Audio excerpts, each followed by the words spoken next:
2008 وأكدت عليه عدة مرات في مختلف المناسبات، خاصة أنه لا فخامة الرئيس الجزائري الحالي ولا حتى الرئيس السابق ولا أنا مسؤولين على قرار الإغلاق،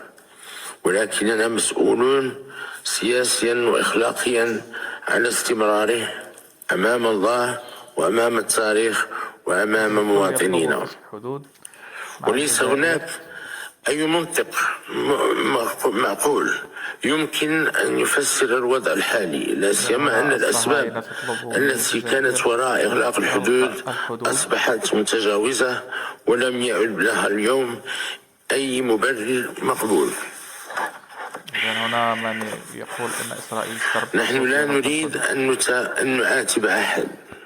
ولا نعطي الدروس لأحد، وإنما نحن إخوة فرق بيننا جسم دخيل لا مكان له بيننا. أما ما يقوله البعض بأن فتح الحدود لن يجب للجزائر والمغرب إلا الشر والمشاكل